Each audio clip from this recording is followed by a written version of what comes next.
राजस्थान के एक छोटे से गांव दिवराला में 4 सितंबर 1987 की सुबह सब कुछ आम दिनों जैसा ही लग रहा था।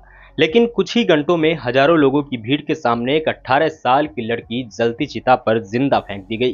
किसी ने इसे आस्था कहा तो किसी ने परंपरा, लेकिन बहुत से लोगों ने इसे साफ साफ हत्या तक करार दे दिया। आज की इस वीडियो में बात करेंगे दिवराला सतीकांड की।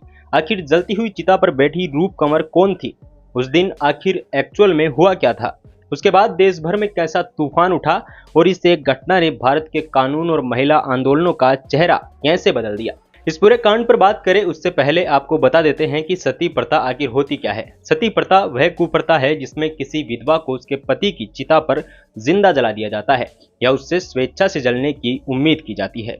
अंग्रेजी शासन के समय की बात माने तो उस समय इस प्रथा पर काफी विवाद हुआ और 1829 में लॉर्ड विलियम बेंटिक ने ब्रिटिश भारत में सती प्रथा को कानूनी तौर पर अपराध तक घोषित कर दिया। हालांकि कानूनी प्रतिबंध के बाद भी कुछ इलाकों में, खासकर राजस्थान और आसपास के क्षेत्रों में सती की घटनाएं रुक रुक कर सामने आती ही रही। कुछ जगहों पर तो सती माता के नाम से मंदिर, मेलों और चढ़ावों की पूरी आस्था और आर्थिक व्यवस्था भी खड़ी कर दी गई, जो आगे चलकर दिवराला केस में भी साफ तौर पर दिखती है। दिवराला राजस्थान के सीकर जिले का एक राजपूत बहुल गांव है, जहां जमींदारी, परंपरा और बिरादरी की राजनीति का गहरा असर माना जाता है। रूप कंवर राजपूत समुदाय की ही एक युवा लड़की थी जो 18 साल की उम्र में माल सिंह के नाम के युवक से ब्याही गई थी और उसकी शादी को बमुश्किल 8 से 9 महीने ही हुए थे। शादी के कुछ समय बाद उसके पति माल सिंह की तबीयत बिगड़ने लगी और 4 सितंबर 1987 के दिन उनकी मृत्यु हो गई।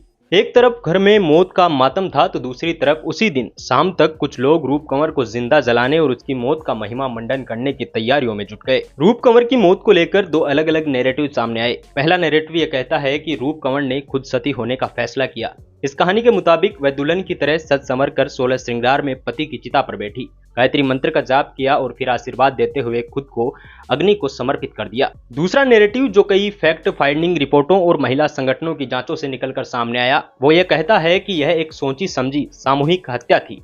रिपोर्ट की माने तो कुछ लोगों ने तुरंत सती की तैयारियां शुरू कर दी थी। भीड़ जुटाने और जगह को धार्मिक स्थल बनाने की बात होने लगी। कहा जाता है कि रूप कंवर को जब इस योजना की भनक लगी तो वह घर से भागकर खेतों की ओर बने एक डेरों में छिप गई, लेकिन उसे ढूंढकर घसीटकर वापस लाया गया। प्रत्यक्षदर्शियों की रिपोर्ट में यह भी दर्ज है कि चिता पर वह घबराई हुई और संतुलन खो रही थी। जब आग भड़की तो कुछ नौजवान तलवारें और लकड़ियां लेकर उसे वापस धधकती चिता में धकेल रहे थे, जबकि वह बचने की कोशिश कर रही थी।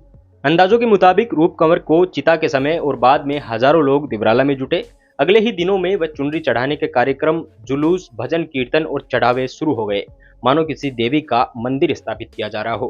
कई रिपोर्टर्स ने यह सवाल भी उठाया कि क्या सती जैसी घटनाएं सिर्फ आस्था से चलती हैं या उसके पीछे एक पूरी इकोनॉमी भी खड़ी होती है, जैसे श्रद्धालुओं से चढ़ावा, दुकानों की कमाई, स्थानीय नेताओं के लिए भीड़ और वोट बैंक की राजनीति। दिवराला सती कांड की खबर राष्ट्रीय अखबारों और टीवी तक पहुंची तो पूरे देश में जबरदस्त आक्रोश फैल गया। दिल्ली, जयपुर और मुंबई जैसे महानगरों में महिला संगठनों, मानवाधिकार कार्यकर्ताओं और छात्रों ने बड़े बड़े विरोध प्रदर्शन किए, जिसमें नारे स्पष्ट थे, सती नहीं हत्या है। कई जांच रिपोर्टों में जोर देकर कहा गया कि कानून होते हुए भी प्रशासन मौके पर सक्रिय नहीं हुआ, पुलिस समय रहते नहीं पहुंची और घटना के बाद भी आरोपियों के साथ सख्ती नहीं बरती गई। ये कांड भारत के महिला आंदोलनों के लिए एक टर्निंग पॉइंट साबित हुआ, जहां पहली बार इतने संगठित और व्यापक स्तर पर महिलाओं ने परंपरा बनाम अधिकार के सवाल पर सड़कों पर आवाज उठाई। दिवराला कांड के दबाव में सबसे बड़ा बदलाव कानून के स्तर पर आया। राजस्थान सरकार ने पहले राज्य स्तर पर सती निषेध अधिनियम 1987 पास किया, जिसमें न सिर्फ सती करना या करवाना अपराध माना गया, बल्कि सती का गौरवगान या महिमा मंडन भी दंडनीय अपराध माना गया।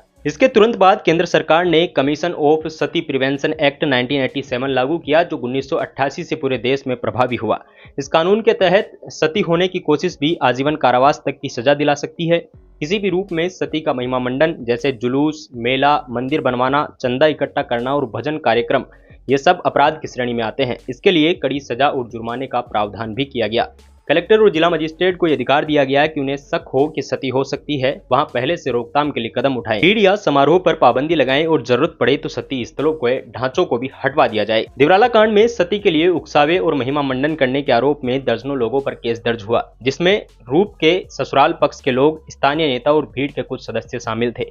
लेकिन लंबे समय तक चले इस मुकदमे के बाद सेशन कोर्ट ने साक्ष्यों के अभाव में लगभग सभी 30 आरोपियों को बरी कर दिया। ताजा रिपोर्ट की माने तो 37 साल बाद भी जयपुर की एक अदालत ने ग्लोरिफिकेशन से जुड़े 8 आरोपियों को सबूतों की कमी के चलते बरी कर दिया। इसके बाद ये मामला फिर से सुर्खियों में आ गया। महिला संगठनों का आरोप है कि गवाह मुकर गए, स्थानीय दबाव भारी रहा और पीड़ित पक्ष के मजबूती से सरकार नहीं रख पाई। दिवराला सतीकांड आज सिर्फ एक ऐतिहासिक घटना नहीं है, बल्कि ये सवाल है कि परंपरा, आस्था और समाज की इज्जत के नाम पर एक युवा लड़की की जाने कब तक और कैसे ली जाएगी। कानून बदल गए, सती और उसके महिमा मंडन पर सख्त पाबंदियां लग गई, लेकिन आज भी देश के कई हिस्सों में औरतें परिवार की इज्जत और समाज क्या कहेगा और धर्म का डर जैसी दीवारों के बीच घिरी रहती हैं। इस पूरे केस में सवाल आज भी वही है, क्या किसी भी परंपरा के नाम पर इंसान की जान लेना कभी जायज ठहराया जा सकता है? दिवराला जैसी घटनाओं को याद रखना जरूरी है या उन्हें भुला देना चाहिए? और सबसे अहम सवाल, अगर आपके आसपास किसी लड़की या औरत पर जानलेवा सामाजिक दबाव दिखे तो आप लोग क्या कदम उठाएंगे? दिवराला सतीकांड की एक कहानी सिर्फ अतीत नहीं बताती, यह हमें आज भी ये सोचने पर मजबूर करती है कि असली धर्म क्या है, इंसान की जान बचाना या उसे परंपराओं की आग में झोंक देना। इस कांड के बारे में आप क्या सोचते हैं? कमेंट सेक्शन में हमें जरूर बताइए। और आपके आसपास भी अगर इसी तरह की सती प्रथा को लेकर कोई कहानी प्रचलित है तो कमेंट सेक्शन में उसका भी जिक्र करना न भूलें।